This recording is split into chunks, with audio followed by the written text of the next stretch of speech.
All right, so here we go. What we're going to do today for the third time is we're going to go over Imap. Now, what Imap is I can't remember what it stands for. Internet Messaging Something Protocol. Now, you have different types of email protocol. What we did yesterday was Simple Mail Transfer Protocol, which is just how you send an email. You can't access your inbox. You can't do anything. You can't read email. There's two big types of email protocols. You have POP3, which stands for Post Office Protocol.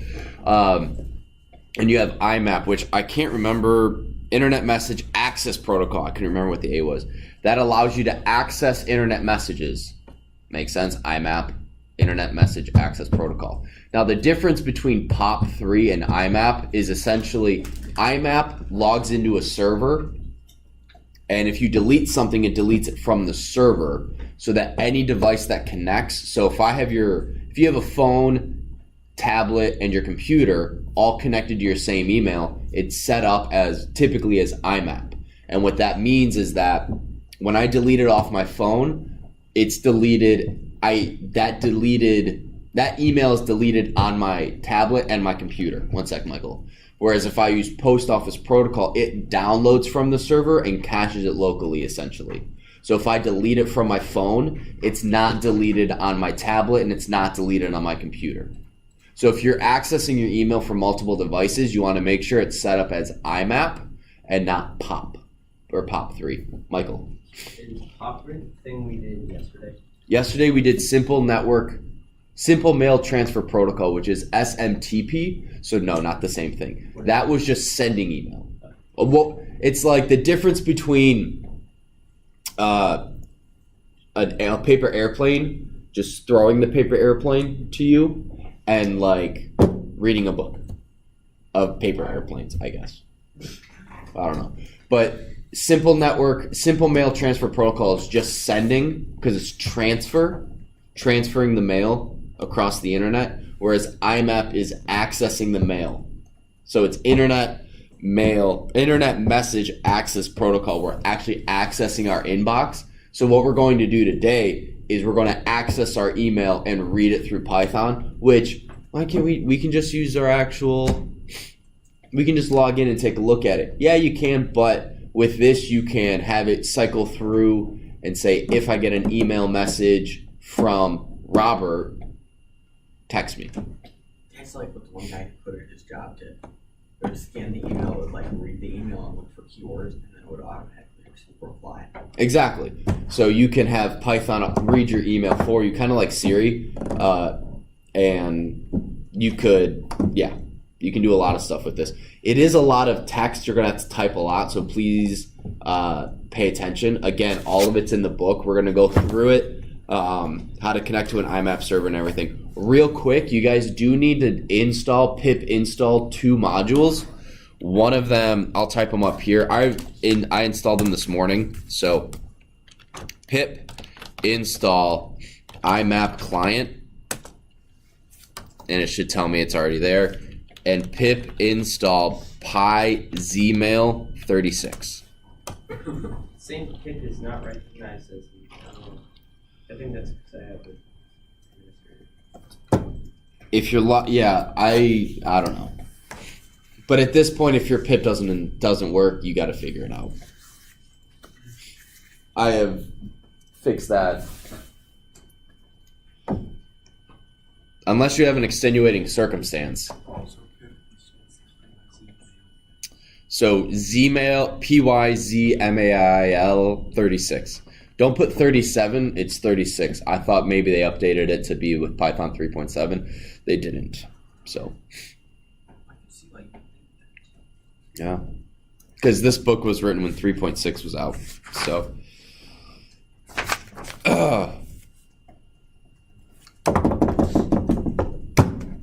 Unknown command install. Did you spell it with 2 L's? You use the administrator. Okay. That's not how you spell install.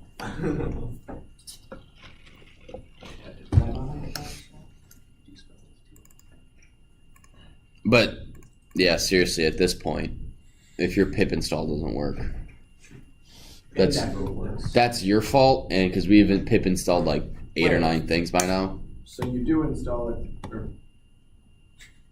so it does have 2 L's. Yes. I did spell it 2 L's. Do you have the Z? UI.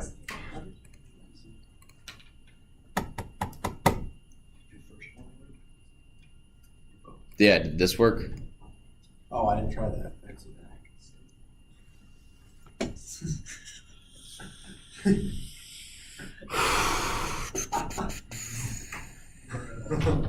If you throw something at me, it's on camera. Why would I throw something at you? That's a really weird thing to say. Oh, yeah. If anything, I might toss like candy at you, but Oh. that's Mine's positive. not orange Starburst. Orange Starburst? You don't like orange Starbursts? Actually, Yo, yellows are my favorite, and pink. Don't forget the hand sanitizer. forget it, Adam. All right. Well, we're gonna keep going. So if this doesn't I work, don't think it worked. okay. Well then, Blake, like, Are you using I don't understand how it sometimes works for people and others because it's never not worked for me. So there's something going on because you've pip installed stuff before, right? Yeah. Okay. It's just freaking weird. So I don't know, but I can't just sit here with the video rolling. So can you guys? Is that big enough text for you guys? I think normally I have it at 25, not 20. Okay. All right. So we're gonna import Imap client. We're also gonna import. We don't use PyZmail right away, but PyZmail. And this is for me. Pass. You guys don't need this one. From email password import password. There we go. Now my email password is not going to be visible for everyone to see. So first thing we're going to do, we have to again connect to the Imap server just like we did with the SMTP server. So instead of doing SMTP object, we're going to do Imap object equals Imap client. Wait, no, Imap client dot Imap all cap client with a capital C.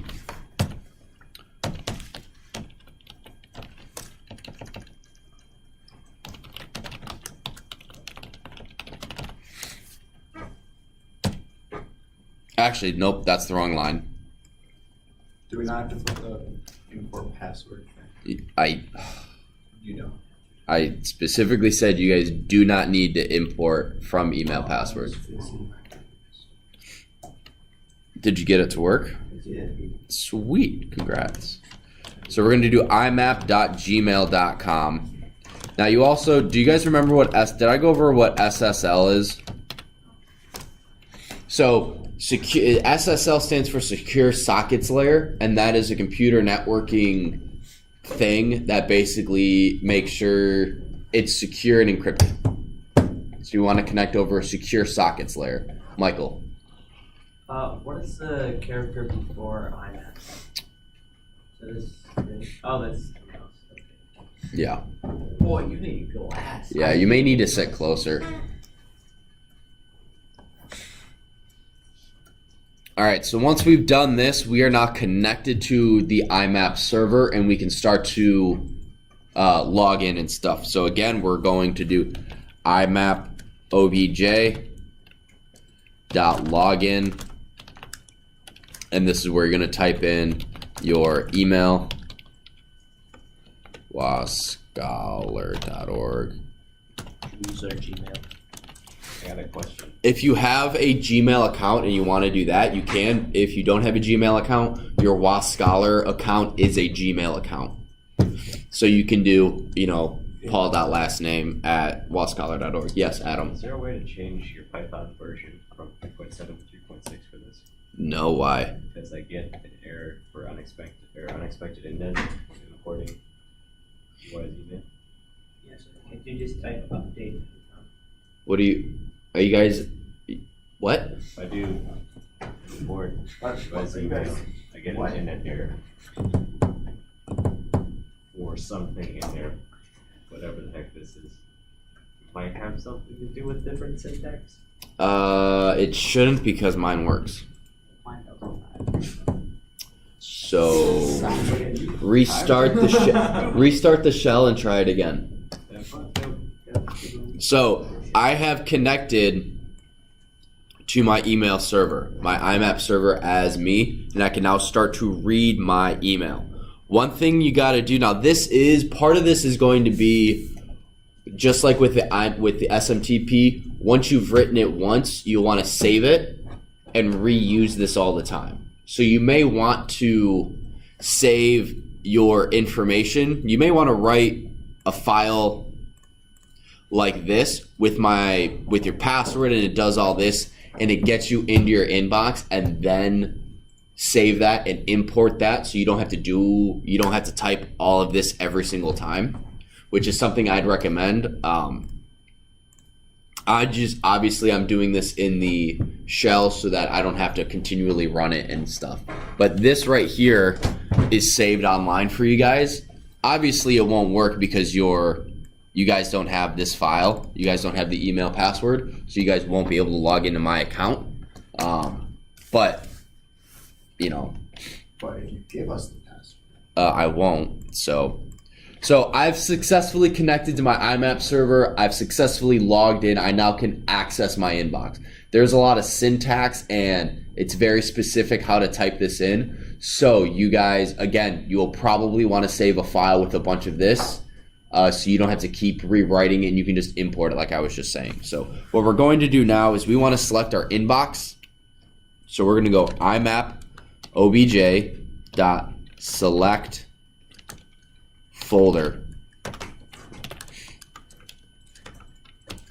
and we want to get into our inbox, and it does need to be capitalized. Read only is true. What this is doing, this read only, prevents us from accidentally deleting stuff, if I remember correctly. Yeah, so read only is true keyword argument prevents you from accidentally making changes or deletions to any of your emails in this folder during the subsequent call methods.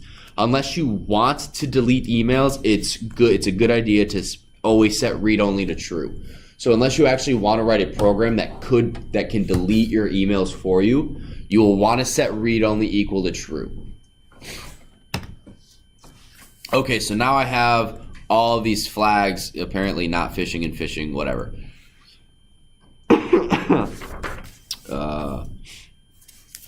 UIDs, I can't remember what that stands for. They put all the stuff at the beginning of the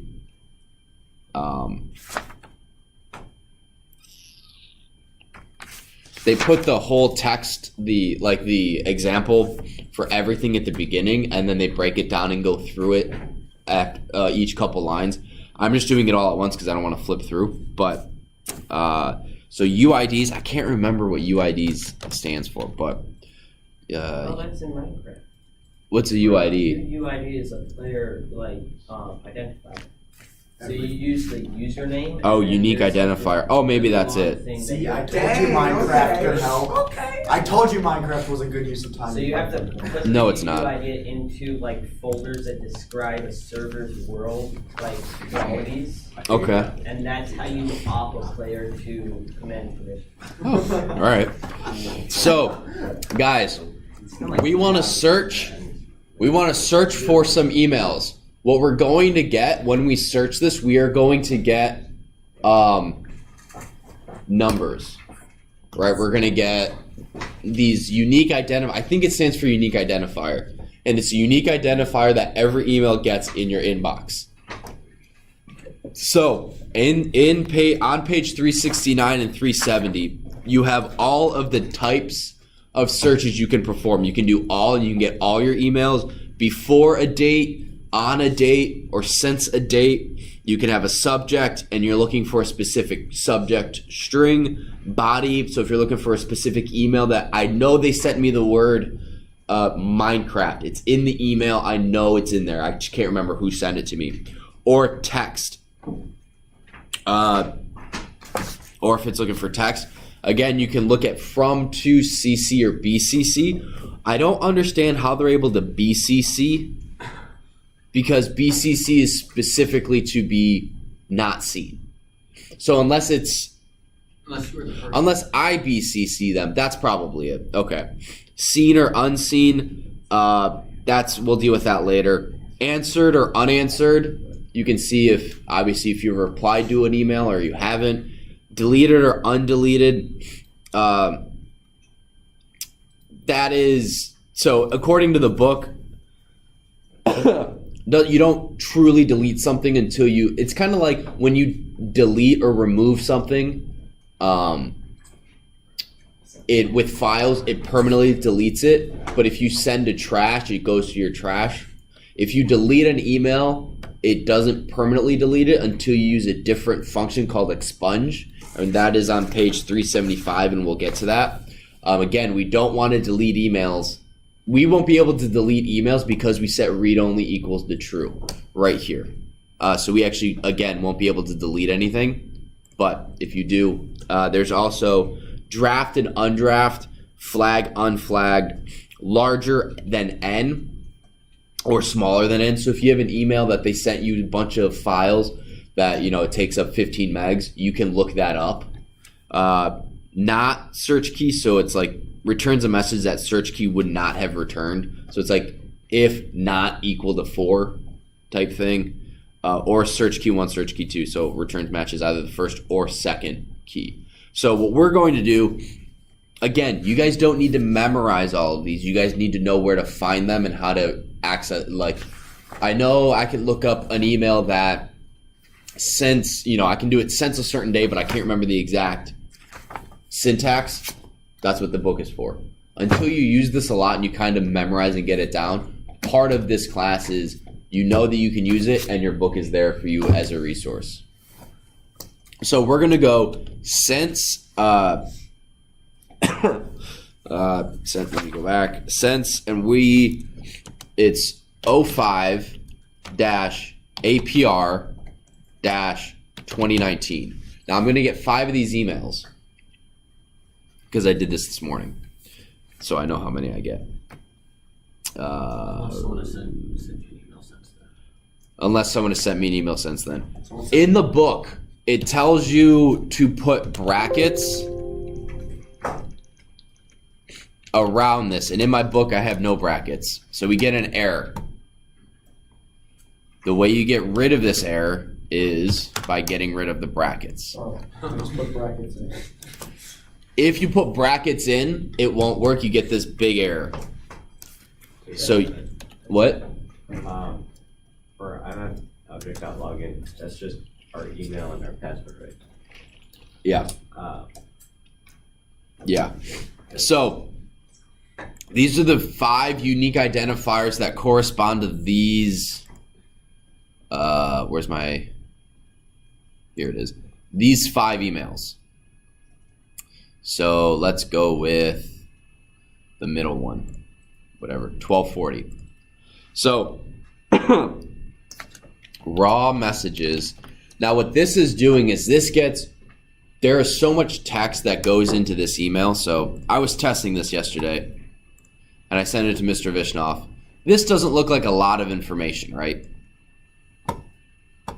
I have his signature or whatever. That's not a lot of information. However, raw messages breaks this down into so much text that it's hard to understand. So raw messages equals imap obj dot fetch. And what we want to do is we want to get 1240.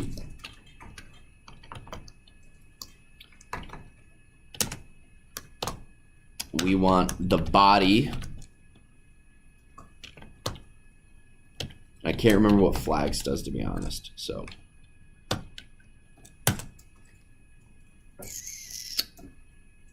why'd that not work?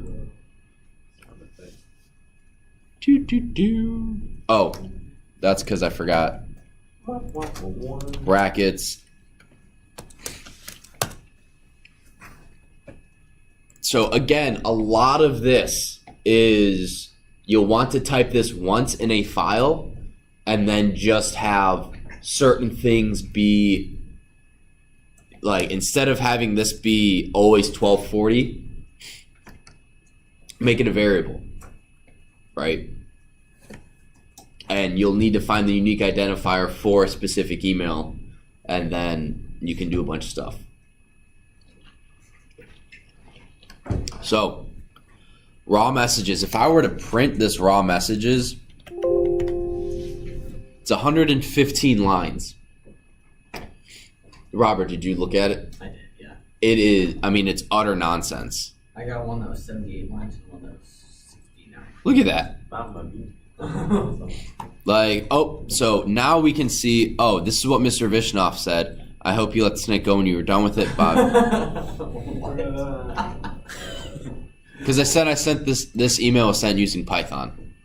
Oh, I see. Right. So this is, Mine just gives an empty pair of curly brackets. Did you print?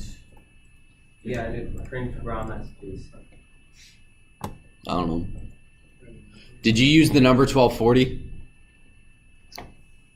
No, I said 1, 2, 3, 4. I got it. 1, 2, 3, 4. 1, 2, 3, 4 is 0? Yeah. This number is unique to me. You have to use one from your. You have to use one that is when you do this right here. So When you do the UIDs, the unique identifiers, if you print that, it gives you a list of unique identifiers. Each one of these represents an email in your inbox.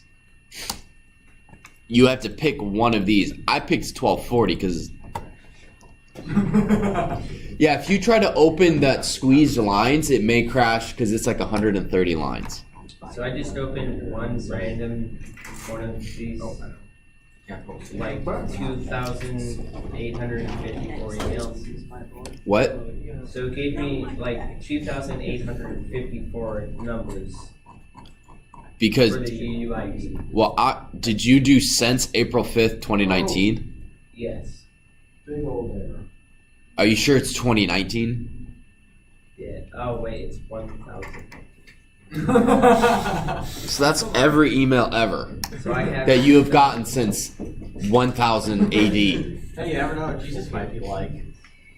Yeah, Okay. because they had electricity back then. So Yes, I actually Adam. have Oh, only about I keep getting an authentication failure, but my credentials are completely correct. I even checked out Chrome to make sure I wasn't. Oh, you have to. you have to do less secure. You have to go to settings, your account security, and you have to allow less secure access. I got it. Less secure app. Wait, is that what Less secure app access needs to be turned on. It'll recommend that it stay off, but Thank you. yep. For which line? All right. So It's filtered. I what? got an Oh, that's a invalid lot. criteria error. You got a what? Invalid criteria error. I don't know how to fix that 'cause I'm not. I don't know. There's a lot of stuff. So let me just continue, and once we get done, I can kind of walk around because we have about 10 minutes left of class, or 13. So next, we would import Pi's email because we don't want to read this. Nick, can you put your phone away? We can't read this, right, guys? Well, I mean, if you want to scroll through it, but we want what Pi's email does is it breaks down your email easily, so you can read it, and we can say, I want to read the body, I want to read the subject, I want to see who got BCC'd. So what we're going to do, we've already imported Pi's email. So what we're going to do, instead of it being the raw message, we're going to do message equals Pi zemail.pyz message.factory. Again, I don't know why it's factory, but you'll want to save this as its own file so you don't have to type this up every single time. You don't have to memorize it's Pi's email.message.factory or whatever. Raw messages, because that's what I used before. 1240. Now this right here, the book has you just put body brackets. Hang This on. is getting complicated. pyzmail.pyzmessage.factory. If you do this, you'll get an error. Keyword error body. So if you type in what the book says, now if you have a book, you'll want to edit the book like I've done. If you don't, again, you'll want to save this as its own file so you don't have to always retype this. And again, you don't have to memorize capital PYZ, capital M message.factory, all of this stuff. You'll just have to maybe code that as a variable and all this stuff. But in the book, what you need to do, that keyword error, you need to put a B in front of it. Just like we do R for raw string, I can't remember what B does. Wait, still there. What? I got on my other code the raw message equals image object dot fetch. It says fetch is missing one required positional argument data. Yeah, you did. You didn't put this information. Yeah, I did. Do you have brackets around flags and body? Yes. I don't know.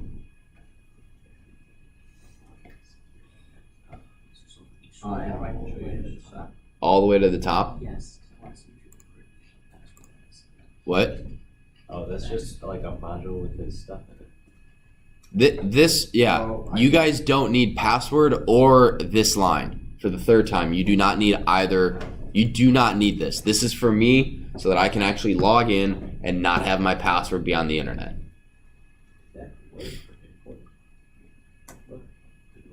Okay? This is your password. You guys aren't like filming. So I need to keep my stuff secret. So you guys do not need this line at all. And when I save this after class, I am deleting that. So you guys aren't confused. But again, you do not need this from email password, import password. Wow, it didn't give me any. So, Print it. what? I'm still trying to get the first thing. We got that massive You're still trying to get, that to print. I mean, that's just what raw messages is. Oh, I gotta print raw messages. Yes. You don't need to. That was just for me to show you what it does. So once, So then what do I do? Now I gotta keep caught up with this. it's also in the book.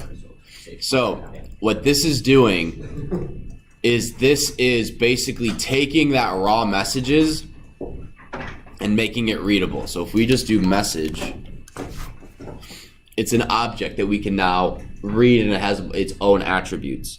So we do message dot get underscore subject.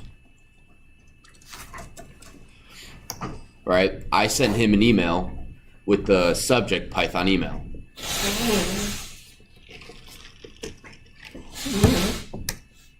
We can do message dot get addresses.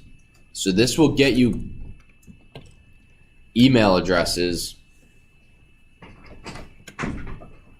You can do this from. So I got it from Bob Vishnoff. It gives me his name and his email. In a tuple in a list, because if I had it to multiple people, it would have a tuple. It'd have two tuples in a list. So I could do this two. Oops. Two. That's for me. That's to me. I would also get, if you send it to more than one person, I would get a tuple, a list filled with multiple tuples. I can do message dot text underscore part. Oops, hang on. Oh, text part. Subject is 297. What? It says the subject is a squeeze text 297 lines. Then I think you did something wrong. Yeah, I feel like I did too. Just Yeah. what chip do you want? Wrong. Now, the weird thing is to read this, you do message dot text underscore part dot get underscore payload. Wait, this guy emailed me? In the book, it also adds dot decode message dot text. Like, you don't really need that. What went through? After like 10 minutes it responded. When was Oh. Just the same picture. Nice. So, guys, again, No. in the book, you don't necessarily need on page 367 the dot decode message dot text underscore part dot character set. Right, you get the same thing. You don't, at least right now, you don't need the dot decode. So, questions? Adam? I'll be up on campus. No. The video will be on YouTube and the code will be in the student resources folder. It's not on campus. No, it's not, well, it won't be on campus, but it's on the It'll be internet. linked from on campus. Okay. Okay. So, again, this is, you guys will almost assuredly, and this is like the 6th time I've said this, you guys will almost assuredly want something like this. So instead of coding this, you'd want, Import. you know, Email stuff. well, no, you would do date and be input. When do you want to search Oh. from? And you would have something like search param equals input. Do you want to search? And then you would have do you want to search by date? Right, and you would just give them a list of options, and if they choose this, you would have, actually, so do you want to search by before, on, or since? Can I go to the bathroom real quick? Yeah. There we go.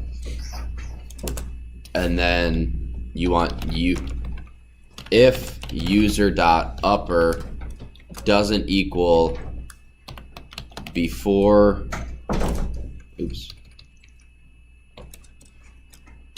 Actually, you'd want this while validation loop. Copy. Or Well, using that upper not in the list of these, like oh, you could do that. compress all of it. Yeah, why not? It looks cooler though. Whatever. You could do whatever you want. I'm doing it this way.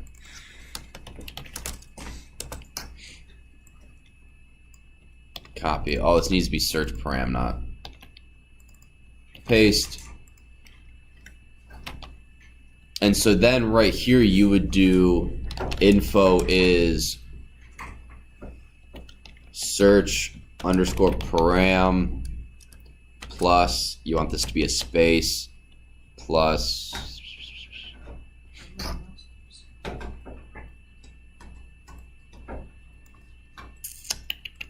you would actually want to do like print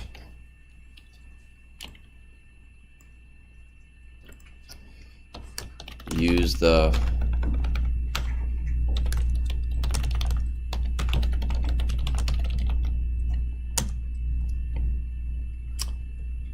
OO dash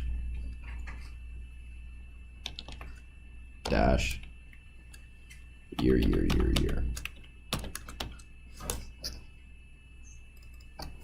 MMM day plus date,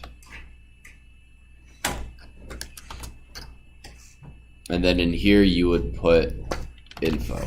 So let's see if let's not print raw messages. print. So then it's going to print a UID. So let's just do the first message in our unique identifier set. Then I have a minute. So we're going to go UID bracket 0. All right, so let's run this. That's what. All right, so I want to search since. Uh-oh. Okay, something's obviously wrong. Oh wait, you said or not equal to. Feel sense, man. While it doesn't equal, check again. If you type in before, it's not equal to on or since. So Oh, I just like, realized. hey, Bring something in so I can actually see. Whatever. Oh, because it's not, I didn't change this. All right, guys, so we will continue this a little bit tomorrow, and we will also do text messages tomorrow. Make sure your pip install stuff works. Mike, I need to talk to you. Mr. Stoll.